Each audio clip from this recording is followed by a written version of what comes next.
같은 목적을 가지고 살지만은 서로 엇갈리는 인생들이 있어요.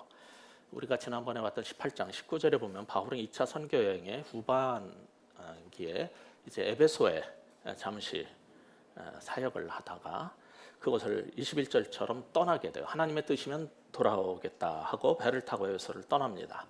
그 사이에 18장 24절에서 보듯이 아볼로란 굉장한 잠재력을 가진 말씀의 일꾼이 에베소에 도착을 합니다.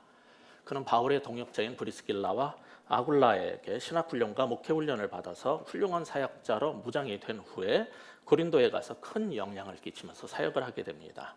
그러나 그때는 오늘 읽었던 19장 1절 본문처럼 바울이 고린도를 떠나서 없을 때입니다. 이제 바울은 갈라디아와 프리기아 위쪽 지역을 거쳐서 지금 1절에서 보는 것처럼 다시 에베소로 돌아오게 됩니다. 이처럼 아볼로는 바울이 에베소를 떠나자 그 에베소에 가서 사역을 했고, 다시 바울이 고린도를 떠났을 때 아볼로는 그곳에 가서 사역을 한 것입니다. 에베소와 고린도를 사이에 두고 두 사람의 발걸음은 묘하게도 서로 엇갈렸습니다. 그 상황이 어떻게 된 것인지 우리 1절부터 3절까지 다시 한번 읽어봤으면 좋겠습니다. 아볼로가 고린도에 있을 때 바울이 윗지방으로 다녀 에베소에 와서 어떤 제자들을 만나 이르되 너희가 믿을 때 성령을 받았느냐? 이르되 아니라 우리는 성령이 계심도 듣지 못하였노라. 바울이 이르되 그러면 너희가 무슨 세례를 받았느냐? 대답하되 요한의 세례니라. 여기 1절에 아볼로가 고린도에 있을 때 이런 표현은 바울이 약속대로 이제 에베소에 돌아왔다라는 얘기를 이제 꺼내가지고 서로 엇갈린 그 상황을 설명하는 거예요. 그곳에서 바울은 그런데 에베소에서 한 그룹의 사람들을 만났어요. 성경은 그들을 어떤 제자들이라고 표현해놨습니다. 어떤 제자들, 구원받고 십자가 부활의 길을 따르는 제대로 된 그리스도의 제자가 아닌 어떤 초보적 상태에 있는 사람들이라는 뜻입니다. 바울은 그들에게 기독교 신앙의 가장 중요한 본질적 질문을 던집니다. 2절에서 본 것처럼 믿을 때 성령을 받았느냐는 건데, 오늘날 식으로 말하자면 당신 성령으로 거듭났느냐라는 질문입니다. 그런데 돌아온 대답은 놀랍게도 성령이 계심도 듣지 못했다, 이런 대답을 하는 거예요. 사도행전 초기부터 시작을 해서 특히 2장에 가면은 오순절 성령 강림 사건 이후 성경은, 그리고 사도들은, 모든 그리스도인들은 성령님에 대해서 언급해 왔어요. 그런데 성령이 계심도 듣지 못했다는 말은 그들이 사도적 신앙과 관계없이 세례 요한의 정신을 따르던 요한의 제자들일 거라는 추측을 하게 해줍니다. 이 질문을 할 때 믿을 때란 이 개역 개정의 우리말 성경에 이 표현은 아주 잘된 번역인데, 사도는 너희가 믿고 나서 그 다음에 성령을 받았느냐라고 묻는 게 아니라 믿을 때 성령을 받았느냐라는 성경의 일관성 있는 가르침을 기초로 해서 질문을 한 것입니다. 믿을 때 성령을 받는 거지 구원받고 나중에 성령을 받는 것은 없어요.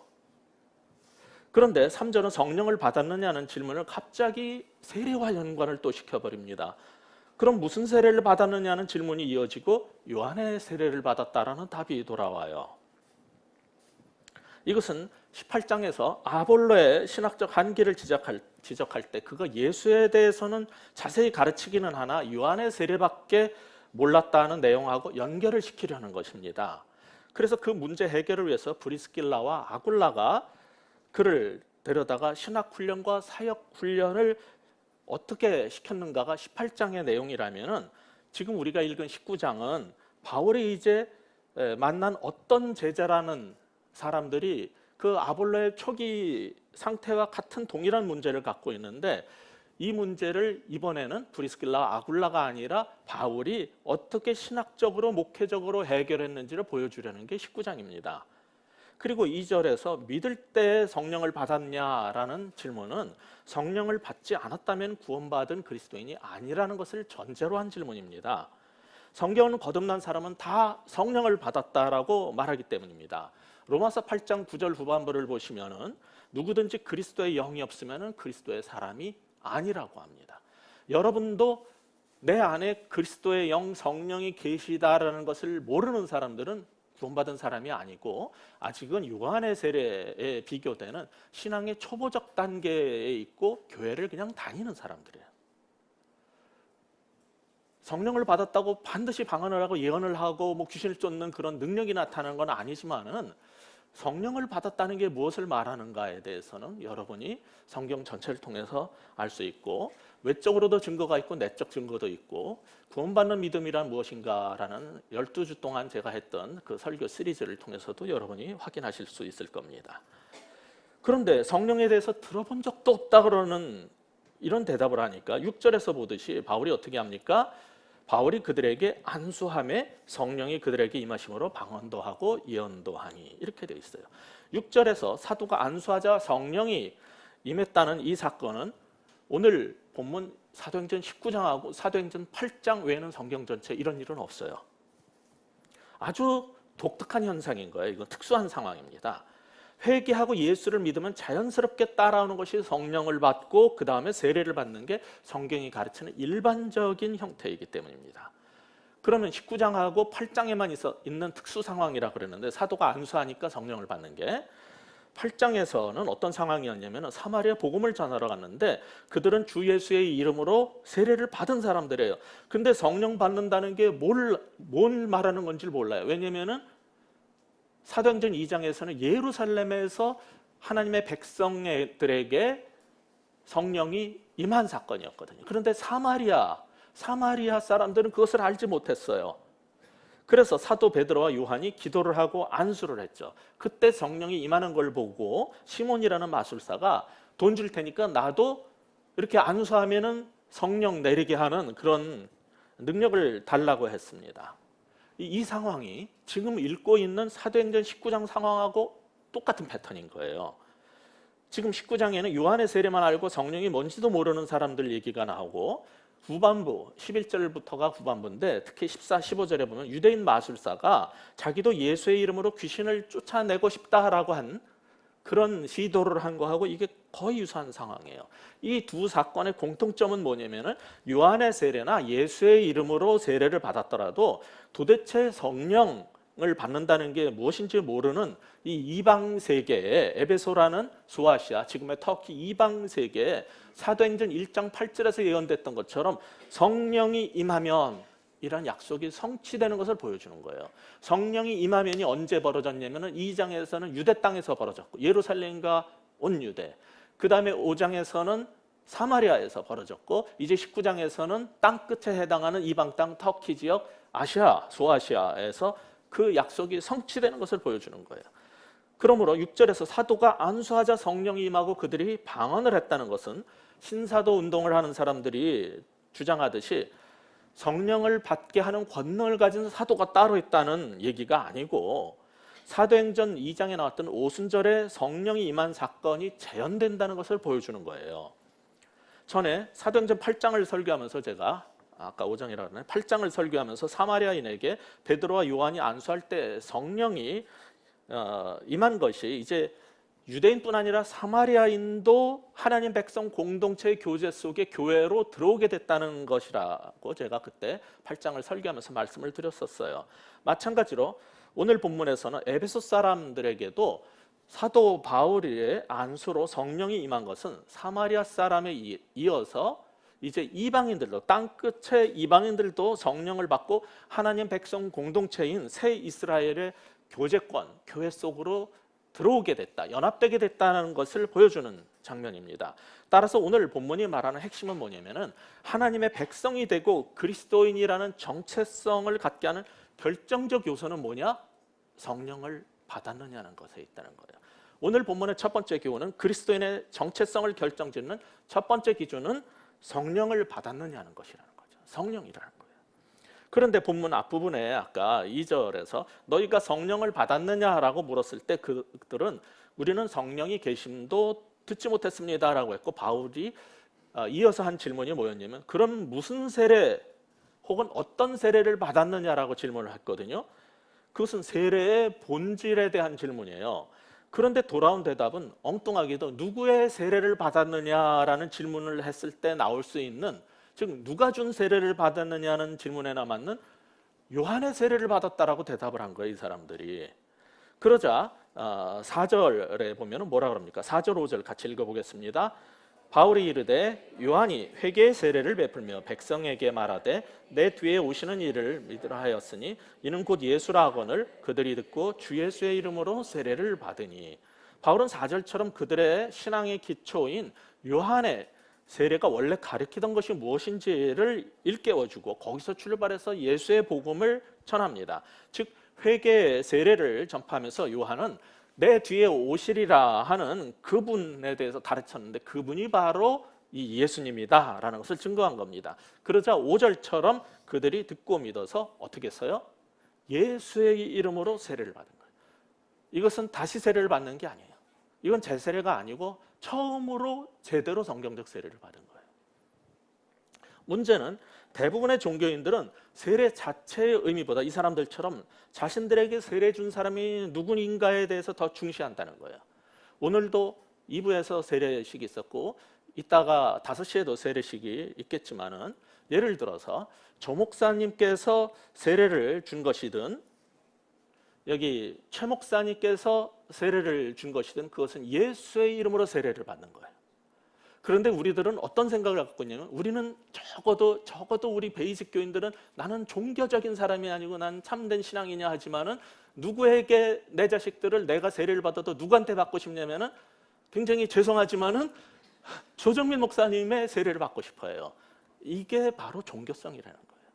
성경이 가르치는 것은 그 세례는 예수의 이름으로 주어지는 그 세례의 본질이 뭐냐를 가르치지만은 누구도 모든 인간들은 어떤 속성을 갖고 있냐면은 내가 누구에게 세례를 받았고 내가 누구의 교회를 다녔냐. 예수님의 교회인데 사람들은 뭐라 그래요? 오카는 목사님 교회, 나는 하영조 목사님 교회를 다녔다 이렇게 말을 하죠. 똑같아요. 그게 종교인들이라는 거야. 자신들은 아닌 척하지만 우리는 종교인의 속성에서 별로 벗어나지 못하고 있어요. 이들은 요한의 세례를 받았다고 하지만은 우리는 그냥 하 목사님께 세례를 받았다, 오 목사님께 세례를 받았다 말하고 싶은 거죠. 똑같은 겁니다. 네. 그래서 바울은 고린도전서 1장 14절 이하를 보시면은 자신이 그리스보와 가이오 그리고 스데바나 가족 외에는 세례를 베풀지 않았는데 이유를 뭐라고 설명해요? 아무도 내 이름으로 세례를 받았다 말하지 못하게 하려 함이라 했어요. 바울은 사람들이 예수의 이름이 아니라 바울의 이름, 사도의 이름으로 세례받았다는 그 자부심을 애초부터 갖지 못하게 하려고 다른 사람한테 세례를 주라고 그랬어요.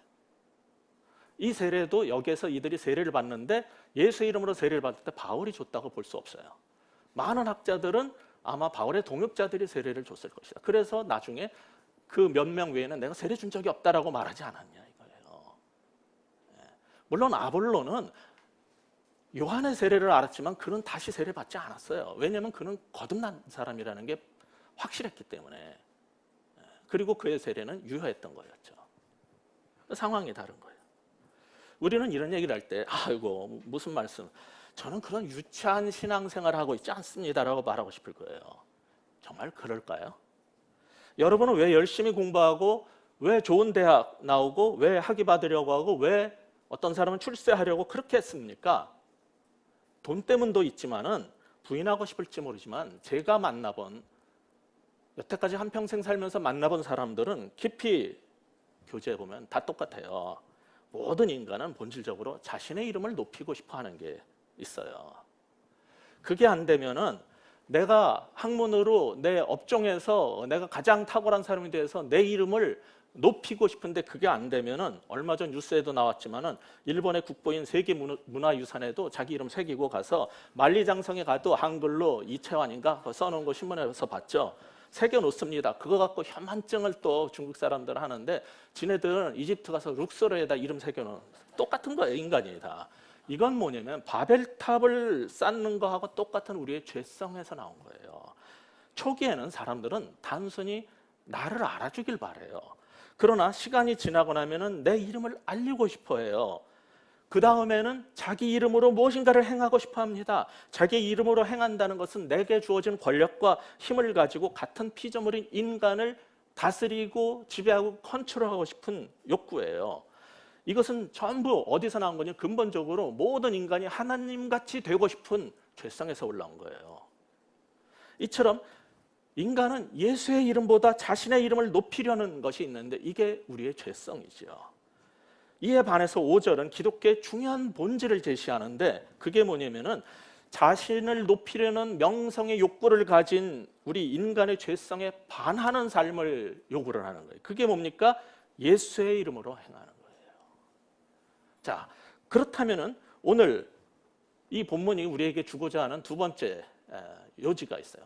핵심이 뭐냐면 첫 번째는 그리스도인의 정체성은 무엇에 의해서 판단될 수 있냐면은 성령을 받았느냐. 두 번째, 그리스도인의 정체성의 두 번째 기준은 예수의 이름으로 행하느냐. 목사인 저부터 우리 모두는 다 아니라고 말하고 싶겠지만은 결국은 우리 자신을 나타내고 싶고 내 이름을 높이고 싶어가지고 애쓰는 것인지도 몰라요. 그런데 거기에 반해서 사는 삶이 성경적 기독교의 본질적 모습이라는 것을 성경은 우리에게 분명히 가르쳐주고 있는 겁니다. 이 본문 19장 우리가 읽었던 본문의 전반부 1절부터 10절까지는 이방 땅에 예수님이 전해졌을 때 어떤 결과가 나타나는지를 신학적으로 설명하고 있다면 후반부 11절부터 20절은 그것이 삶의 현장에서 실제적으로 무엇을 의미하는지를 실증해 주는 부분이에요. 특히 전반부 중에 4, 5절을 보시면 기독교의 또 다른 핵심 사항인 예수의 이름 얘기가 나왔는데 앞에서 얘기했던 성령의 능력과 이 예수의 이름이란 이 두 가지 기독교의 본질이 우리 인간의 종교성을 만나면 어떻게 부정적으로 나타나는지를 보여주는 게 본문의 후반부 11절 이하입니다. 자, 11절 보시면 하나님이 바울의 손으로 놀라운 능력을 행하게 하셨어요. 그런데 12절에 보면은 사람들이 그걸 보고 바울의 몸에서 손수건이나 앞치마를 가져다가 병든 사람 몸에 얹고 그리고 낫는 역사가 일어나요. 병도 나았고 악귀도 떠나가요. 이 사건은 마가복음 5장 27절 이하에서 혈루증을 앓던 여인이 예수님의 옷깃만 만져도 낫겠다라는 생각을 하면서 접근했던 것하고 똑같은 상황이에요. 그리고 그 여자는 나았어요. 바울의 몸에 닿았던 앞치마든 뭐든지 갖다가 덮기만 해도 낫겠다는 그 마음으로 했고 나았어요. 사도행전 5장 15절에는 예수님에게 나타났던 그 능력이 사도 베드로의 사역에서도 나타났음을 보여줬어요. 이제는 그 능력이 우습게 알았던 사도 바울의 이방인 선교 사역에서도 동일하게 나타나고 있다는 것을 보여주려는 게 19장 후반부예요. 그런데 사도 바울은 사도 베드로나 요한하고 방불한 정도가 아니라 15절을 보시면 귀신이 뭐라 그래요? 내가 예수도 알고 바울도 알거니와라는 말에서 볼 수 있는 것처럼 이 사도행전은 바울을 예수님의 이름하고 함께 올려놔요. 이 정도로 사도행전 19장은 바울의 그 사도로서 얼마나 대단한 인물인가를 강조하고 있어요. 문제는 13절에서 16절 우리가 아까 읽은 것처럼 거기서 보듯이 마술하는 유대인들이라든지 유대 제사장 스게와의 일곱 아들, 이거는 그 에베소의 유대교의 제사장, 뭐 성전이고 제사장 일을 했다는 뜻이 아니라 유대 제사장 가문에 그 스게바라는 사람이 있는데 그 일곱 아들, 이 사람은 이미 딴짓을 한 사람이에요. 옛날 유대 제사장인지 몰라도 지금은 딴짓하는 사람이에요. 아비가 그러하기 때문에 아들도 이러한 거예요. 그래서 그 아들들이 무슨 일을 하냐면 예수의 이름을 빙자해서 자신을 그 반열에 올려놓으려는 종교인의 근본적 욕망을 보이고 있는 거예요. 모든 종교인들은 예수의 이름이든지 무엇이든지 간에 하여간 나도 바울처럼 나도 베드로처럼 나도 예수님처럼 행하고 싶은 욕망에 사로잡히게 돼요. 이게 종교인의 속성인 거죠.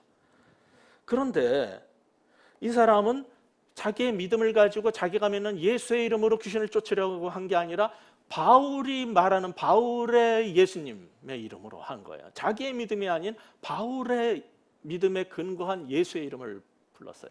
무슨 일이 벌어졌어요? 귀신들이 이 축사 의식을 행하니까 아니 내가 예수도 알고 바울도 아는데 넌 누구냐 이러고서 달려들어가지고 완전 된통당하고 쫓겨나는 사건이 벌어지게 된 거죠. 성령의 권능과 예수의 이름을 이 종교적 욕망과 자신의 사역을 위해서 이용한 사람들의 그 말로가 무엇인지를 보여주지만 이게 바로 모든 종교인들이, 기독교인들이, 제사장들이, 목회자들이, 신앙인들이 보여주는 성령의 능력과 예수의 이름을 우리가 얼마나 왜곡시키는가를 보여주는 아주 그냥 전형적인 사례인 거죠. 그럼 구원받은 신앙의 핵심인 성령 받고 예수의 이름으로 세례를 받고 예수의 이름으로 사는 사람이 되게 하려면 어떻게 해야 됩니까?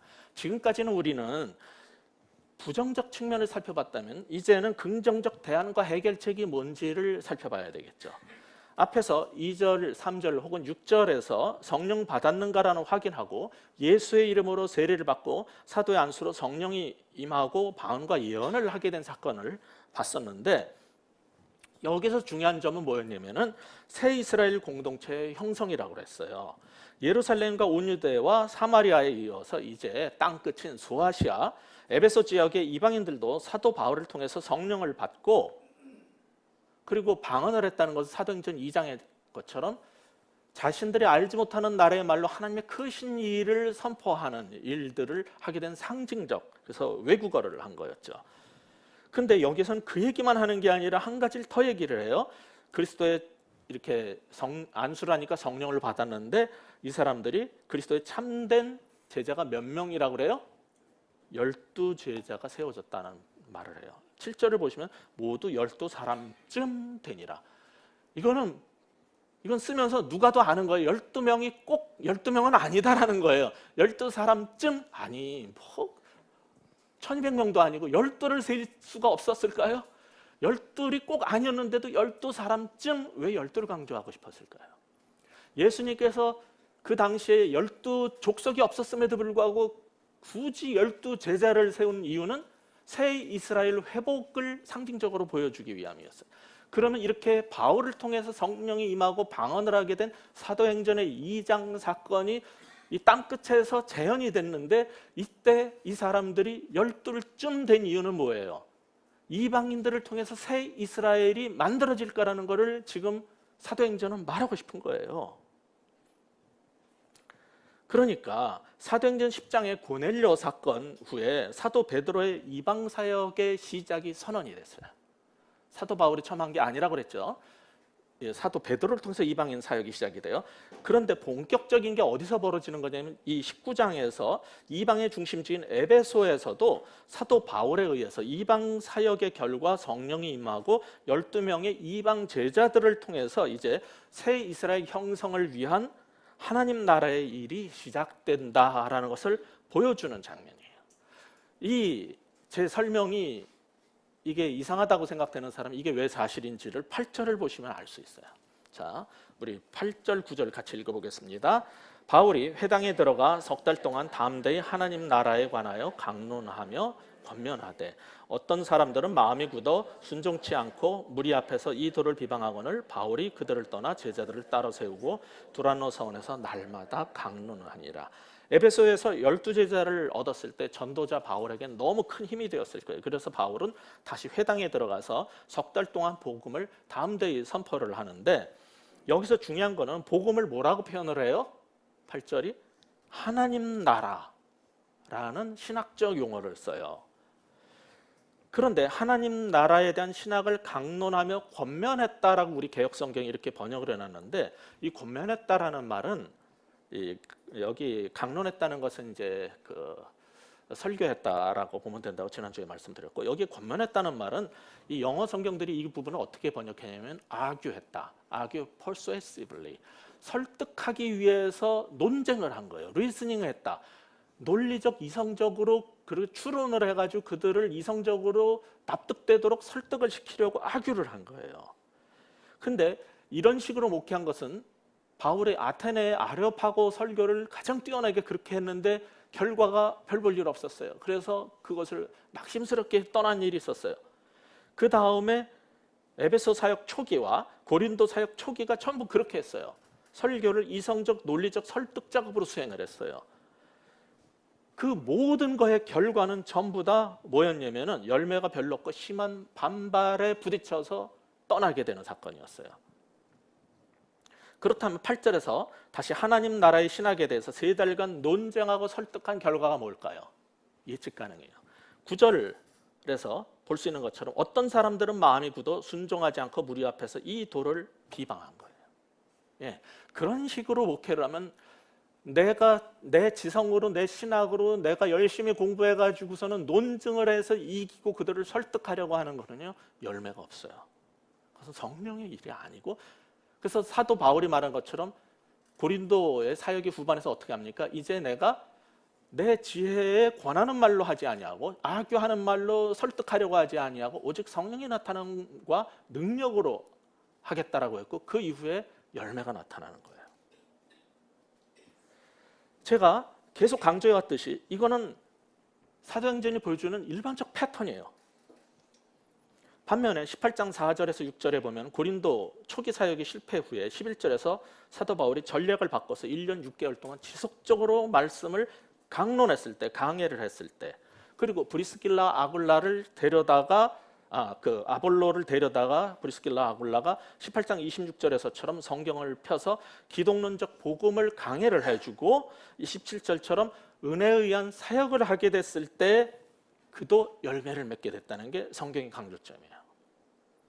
즉 바울이 석 달 동안이나 회당에 가서 하나님 나라에 대해서 지속적으로 논쟁을 하고 설득을 했지만은 불순종과 비방과 저항을 겪고 회당을 떠나게 돼요. 비로소 사도 바울은 다시 사역 방식을 바꾸는데 이 8절에 나타났던 권면한다라는 번역으로 된 이성적 논리적 설득, 헬라어로 페이서라는 단어예요. 이 이성적 논리적 설득을 빼버리고 그 다음에 9절에 보면 이성적 논리적 설득이라는 내 힘을 빼버리고 9절에서 깊은 말씀 강론에만 창념을 하게 돼요. 그 일을 얼마나 했냐면 석 달을 한 게 아니고 고린도처럼 1년 6개월을 한 게 아니고 더 긴 세월 2년을 에베소에서 그것도 매일 강론을 한 거예요. 심지어 20장 31절에 가면 이렇게 해서 세우는 에베소의 교회들의 장로들, 즉 교회 가정교회 지도자들을 전부 모아놓고 고별 설교를 하는데 뭐라 그러냐면은 내가 3년이나 밤낮 쉬지 않고 눈물로 각 사람을 훈계했다 그래요. 2년이 아니라 사실은 거의 3년 가까이 눈물로 훈계를 하는 목회를 한 거예요. 초기에는 설득하고 이성적으로 그들을 가르치려고 들었는데 그게 아니라 깊은 말씀 강론과 함께 눈물로 그들을 목양을 한 거죠. 그렇게 해서 교회가 세워진 거예요. 이때 유대인뿐 아니라 이방인을 포함해서 새 이스라엘을 형성하는 하나님 나라를 세우기 위해서 사도는 한 가지 더 특단의 조치를 취하게 됩니다. 그게 뭐냐면 18장 26절에서 바울의 동역자인 브리스길라 아굴라가 아볼로를 따로 데려다가 복음의 일꾼으로 무장시킨 것을 봤는데, 이제 19장에서는 바울이 어떤 제자들에게 어떻게 참된 제자가 되고 교회로 세워질 수 있는가를 보여주는데, 그건 뭐냐면 특단의 조치라는 거는요, 오늘날 교회들이 교단이라는 우산을 떠나는 것과 방불한 아주 전격적인 굉장히 위험한 일을 행한 거예요. 뭐냐면 9절 후반부에 보면 그들을 떠나 제자들을 따로 세우고 라고 했어요. 어디서 사역을 계속해왔냐면은 바울은 유대인 회당 속에서 안전한 상태에서 계속 사역을 해왔어요. 그런데 지금까지 했던 그 사역 방식을 이제 접고 그들을 떠나서, 즉 그리스도인들만 따로 데리고 나와서 그 지역의 학교에 해당하는 두란노 서원, 이 서원이란 말이 스콜레, 거기에서 스칼라, 학자라는 말이나 그게 스쿨 다 같은 단어예요. 티라노스라는 이 사람의 학교 또는 그 지역의 그 학교로, 강당으로 그들을 데리고 들어가 가지고 제자들만 따로 데리고 들어가서 굳건히 세우는 훈련 작업을 한 거예요.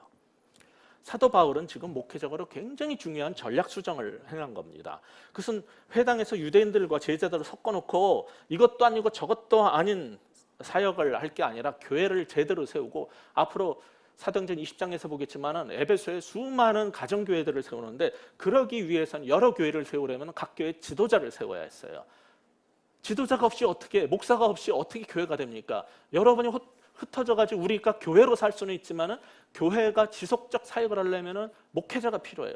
그걸 위해 가지고 사도 바울은 두란노라는 학교로 강당으로 그들을 데리고 들어가 가지고 2년 이상을 깊은 말씀 강해로 그들을 훈련을 시킨 거예요. 즉 구도자와 초신자와 일꾼 후보가 함께 신앙생활을 해야 되는 주일 예배라는 이러한 공동 예배의 자리와 여러 신앙생활의 장이 있지만은 본격적인 일꾼 훈련과 교회 세우기를 위해서는 제자들을 따로 세워서 일정 기간 동안 강도 높은 훈련을 시켜야 했던 거였어요. 지난주에도 말씀드렸지만 예수님이 일반적 사역을 하시다가 마지막 생애 마지막에 갈수록 점점 모든 시간을 어디다 투자를 했어요? 12제자를 세우는 데 투자를 했어요. 사도 바울도 계속 사역이 후반으로 가면 갈수록 점점 시간을 어디다 많이 쓰게 되냐면 따로 제자들을 세워서 그들을 강력하게 말씀 훈련을 시키고 목양 훈련을 시키는데 집중을 하는 걸 보게 됩니다. 그렇다고 해서 전도를 안 하거나 바울이 대중사역을 안 했다는 얘기가 아니에요. 그것은 하지만은 이제 가장 중요한 교회를 세우고 장래를 위해서는, 미래를 위해서는 일꾼 세우기에 집중하는 것을 우리는 보게 돼요. 따라서 오늘 본문이 우리에게 가르쳐주고자 하는 세 번째 교훈, 변화된 공동체를 세우기 위해서는 제자들을 따로 세워 지속적 훈련을 해야만 한다는 거예요. 이것이 없이는 일꾼이 세워짐이 없고, 일꾼이 세워짐이 없이는 교회가 세워질 수 없는 겁니다. 이제 마지막으로 하나님의 권능으로 예수님을 제대로 만났거나 복음에 지속적으로 노출되거나 말씀 강해로 훈련을 받게 되면 어떤 일이 벌어지는가를 같이 보고 싶습니다. 성령의 역사로 귀신이 나가는 것을 보자 마술사 같은 유대 종교인들이 예수의 이름을 빙자해서 귀신을 쫓아내려다가 큰 봉변을 당한 사건이 12절에서 16절 내용이었죠. 그 일을 겪은 에베소 사람들은 놀랍게도 17절에 보듯이 두려워 떨면서 예수 이름을 높이게 됩니다. 사람들은 잘못된 짓을 해도, 우리 인간은 일을 망쳐놔도 하나님은 할 일을 하셔요. 그런데 예수님의 이름을 그들이 높이게 됐다라고 하는데, 예수님의 이름을 높였다라는 것이 진실한 것인, 진실성을 무엇으로 증명할 수 있습니까? 17, 18절 우리 다시 한번 읽어볼까요? 에베소에 사는 유대인과 헬라인들이 다 이 일을 알고 두려워하며 주 예수의 이름을 높이고 믿는 사람들이 많이 와서 자복하여 행한 일을 알리며, 믿음 없는 기적의 장사꾼들이 귀신한테 봉변을 당한 사건을 듣고 두려워하면서 회개하고 자복이 일어났다고 그래요. 이게 예수의 이름을 높인다는 건 바로 이거예요. 예수의 이름을 높이기 위해서는 내가 무엇을 잘못했는지, 내가 어떤 죄인인지를 그분 앞에 자복하는 게 예수의 이름을 높이는 것 중에 하나예요. 그런데 그 회개의 진실성을 어떻게 알 수 있습니까? 19절에서 알 수 있어요. 같이 읽겠습니다. 또 마술을 행하던 많은 사람이 그 책을 모아가지고 와서 모든 사람 앞에 불사르니 그 책값을 계산한 즉 은 5만이나 되더라. 그들은 지금까지 잘못됐던 삶을 돌이켜서 변화된 삶으로 내 자복과 회개의 진실함을 증명을 한 거예요. 심지어 사특한 마술을 하던 사람들조차 많은 사람들 앞에서 자신의 생업의 수단이었던, 수입의 근원이었던 그 주술서 책을 갖다가 사람들 보는 앞에서 공적으로 불태워버린 거예요. 이것이 그들의 회심의 진정성을, 구원받은 믿음의 증거를 보인 거예요. 이게 바로 능력 있는 교회의 모습인 거예요. 사람들이 많이 모여가지고 멋진 곳에서 우아한 찬양과 모든 좋은 환경에서 큰 교회를 이뤘다는 것이 능력 있는 교회와 능력 있는 목회가 아니라, 능력 있는 교회는 삶이 변하는 거예요. 한국 교회의 문제는 뭡니까? 너무나 멋진 교회당을 전 세계에서 내놓을 만큼 많이 지었지만은, 그 수많은 사람들을 모아놨지만 밤낮 예배는 잘 드리는데, 그런 예배 1년, 2년, 5년, 10년, 30년을 예배 드리는데 생활이 달라진 게 없어요. 옛날에 하던 것처럼 돈 벌기 위해서 사람들한테 거짓말하고 회사에서 나쁜 짓 하는 거 똑같고요. 결국 왜 열심히 기도하고 새벽 기도를 하고 왜 철야를 하고 왜 금식을 합니까? 내 자식 잘 되고 출세하고 병 낫고 사업 잘 돼가지고 잘 살아보려고, 내 이름 높이고 학위 받고 유명 인사 되기 위해서, 대통령 되기 위해서. 근데 그들의 삶을 보세요. 옛날에 예수 믿기 전에 그렇게 열심히 살면서 번 돈 갖고서는 좋은 차 타고 좋은 집 사고 사람들한테 돈 뿌리고 권세 부리던 거 뭐가 달라졌습니까? 한국 교회의 그 집사, 장로, 권사님들 때문에 한국이 영향을 받은 게 뭐가 있습니까? 예수 믿는 사람이 100년 전 기독교가 처음 전파됐을 때랑 너무 다른 거예요. 그들은 우리보다 하나도 다르지 않고 나은 게 없어요. 다른 건 뭐냐면은 걔네나 우리나 사는 건 똑같은데 지네들은 천당 가겠다고 발버둥 치는 거 우리보다 더 욕심이 많다는 거. 그거 외에는 다른 걸 못 봐요, 사람들이. 그러니까 교회는 힘을 발휘하지 못하는 거예요. 교회를 그렇게 열심히 다니고 예수 잘 믿는 데는데, 아니 성경을 백독을 하고서는 금식을 그렇게 맨날 했다는데 생활은 똑같은데 무슨 소리를 하는 거예요. 열심히 주일 성수 잘하고 교회 잘 다녔다고 뭐가 달라졌습니까? 이게 한국 교회 문제인데 지금 사도행전에 나타난 교회 모습 뭡니까? 자기 생업의 근원, 이거 은 5만 이거 태워버렸다, 마술책. 아무것도 아닌 것 같아요. 저도 대학원 마치고 연구소 생활하다가 박사과정 미국에 유학 갔다가 나중에 3년째 이제 소명을 뿌리칠 수 없어서 신학교를 가게 됐을 때 내가 여태까지 모아놨던 논문집, 자료, 책 모든 걸 갖고 나가서 다 버리고 생각해보니까 버리다가 보니까는 이제 돈 다 떨어져서 신학교 가는데 돈이 없어가지고 일부는 중고로 팔고 그랬지만 하여간에 모든 돌아갈 길 끊고 모든 것들을 다 버렸어요. 예. 근데 이거는 아무것도 아니거든요. 왜냐하면 이게 은 5만 은 한 양을 그냥 하루 그 노동자의 품삯이라고 칩시다. 그냥 5만 원만 쳐도요. 이게 은 5만 양이면은 이게 25억이에요.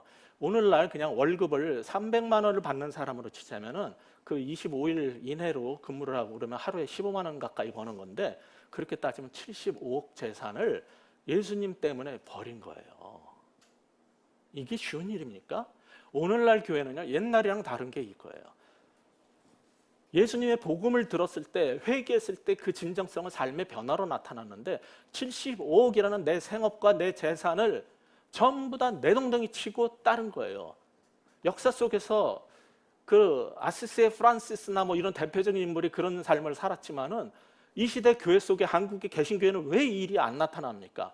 전부 뭐라 그래요? 하나님 축복해 주옵소서. 그러면 제가 더 큰 성전을 지어서 주님께 봉헌하겠습니다. 이딴 소리 하면서 솔직히 속은 돈 벌게 해주세요지. 생기면 조금 건축헌금에 조금 넣겠습니다지. 솔직히 자기 위해서 내 이름을 위해서 구하는 거 아닙니까? 예수의 이름으로 사는 겁니까 그게? 즉 한국 교회는 유턴하는 신앙을 보여주는 일이 없는 거예요. 근데 성경이 보여주는 참된 거듭남이라는 것은 삭개오의 삶이나 이 마술사들의 삶이나 똑같은 거예요. 즉 그리스도인의 정체성의 확실한 표지는 뭡니까? 변화된 삶이에요. 내가 방언을 하네 예언을 하네 갖고 말할 게 아니에요. 내가 성령을 받았다는 것은 뭘로 증명이 돼야 돼요?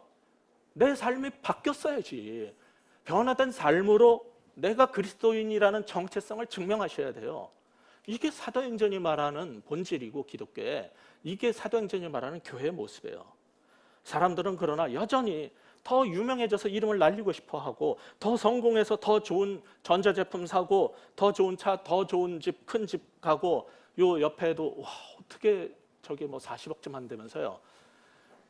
그게 잘 만들어졌기 때문에 우리는 이제 또 잘 만들어진 예배처소를 향해서 다시 이제 옮기지만은 더 많은 돈을 위해서 사람들은 하나님의 능력을 구합니다. 그런데 하나님께서 사도 바울을 통해서 성령의 큰 능력을 행하신 목적은 뭡니까 도대체? 오늘 본문 후반부의 결론 부분을 보세요. 20절 같이 읽겠습니다. 이와 같이 주의 말씀이 힘이 있어 흥하여 세력을 얻으니라.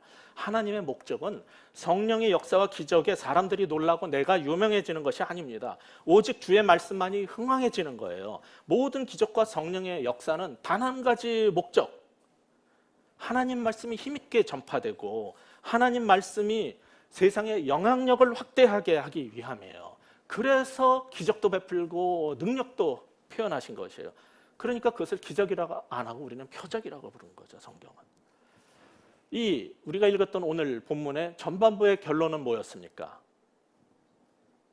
2, 3년에 걸친 지속적 말씀 강해, 그리고 제자들을 따로 세워 굳건히 세우는 사역의 결과가 뭐였습니까? 10절이죠.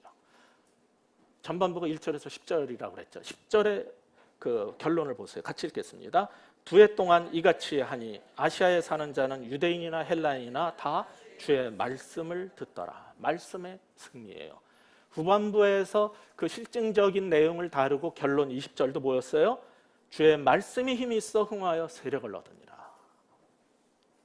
이게 결론이에요.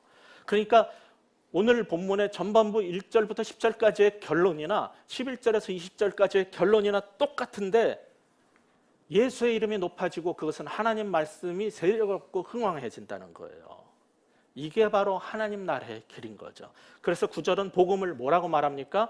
살아가는 방식, 도라고 말합니다. 예수님의 이름으로 살아내는 삶의 길, the way, 그게 복음이라고 말하는 거예요. 성령으로 거듭나고 예수의 이름으로 사는 그 길을 통해서, 그 도를 통해서, 그러한 삶의 발자취 길을 통해서 내가 아니라 하나님 말씀이 흥황하여 세력을 얻는 것을 보는 여러분이 되시고 우리 베이직 교회가 되기를 주의 이름으로 축원합니다. 기도하겠습니다. 하나님, 우리는 왜 성령의 충만을 구하고 성령이 가득하기를 원하며 왜 성령의 권능을 사모하는지 솔직히 우리 자신을 돌아보게 하여 주시옵소서. 왜 우리는 그토록 성령의 능력에 목말라, 왜 방언하고 예언하고 귀신을 쫓는 그 능력에 배고파하는지 솔직한 우리 자신을 돌아보게 하여 주옵소서. 왜 우리는 열심히 주의 일을 하려고 하는지 우리 속내를 들여다보게 하여 주시옵소서. 결국 내 이름을 나타내고 내가 드러나고 나를 알아주기를 바란다면 이게 바로 성경이 말하는 예수의 이름으로 사는 것인지 우리 자신을 돌아보게 하여 주시옵소서. 이 시간에 아직도 내 안에 성령께서 살아계시다라는 그 확신을 갖지 못한 사람이 있다면 이 시간 간절히 회개하고 주의 성령이여 내게 오시옵소서. 나를 다스려 주시고 나의 주인이 되어 주시고 나의 통치자가 되어 주시고 이제 내가 행하는 모든 것이 하나님의 기쁨을 향해 사는 그 길, 그 도가 되게 하여 주시고 이제 내가 사는 것이 아니라 오직 내 안에 사신 그리스도의 성령으로 말미암아 예수의 이름이 높아지는 그런 삶을 살게 하여 주시옵소서라고 기도하는 우리 모두가 되게 하여 주시옵소서. 우리 1분간 같이 한번 통성 기도했으면 좋겠습니다. 기도하겠습니다. 아버지 하나님, 이 시간 간절히 구하옵나니 아버지여, 정말 우리가 사는 것이 예수의 이름을 위한지, 성령의 능력을 추구하는 것이 정말 예수의 이름을 위한 것인지, 말씀을 위한 것인지 우리 돌아보게 하여 주시옵소서. 주의 복음의 말씀이 흥황하고 세력을 얻는 것을 보게 하여 주시옵소서. 그것을 위해서 살게 하여 주시고 그것을 위해서 주의 성령의 충만함을 구하고 그것을 위해서 주의 능력을 구할 수 있는 우리 모두가 되게 하여 주시고 그 능력을 가지고 말씀의 흥황함을 보기 위해서 살고 예수의 이름을 높이는 그런 삶을 살게 하여 주시옵소서. 아버지 하나님, 이 가운데 아직 성령을 받지 못한 사람이 있다면 이 시간 회개하고 그 성령님을 정말 마음속에 초청하고 이 시간 모셔드리는, 영접하고 구원받는 역사가 일어나게 하여 주시옵소서. 한 영혼이라도 주께서 구원하여 주시옵소서. 그 한 영혼을 통해서 크신 주의 일들을 이 세상 가운데 보여줄 수 있기를 원하오니 주여 역사하여 주시옵소서. 하나님, 성령이 내 안에 내주하고 있지 않다면 그리스도의 사람이 아니라고 성경은 말하고 있는데 우리 자신을 이 시간 돌아보게 하여 주옵소서.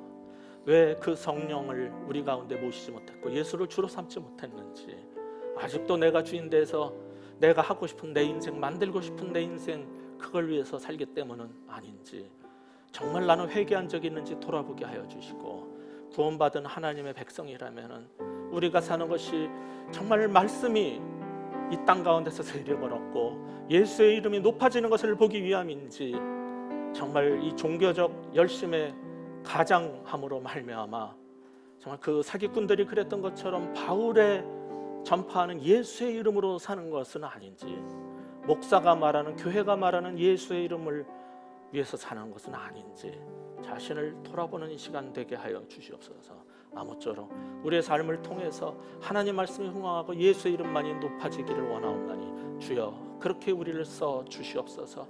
예수 그리스도 이름으로 간절히 기도합니다.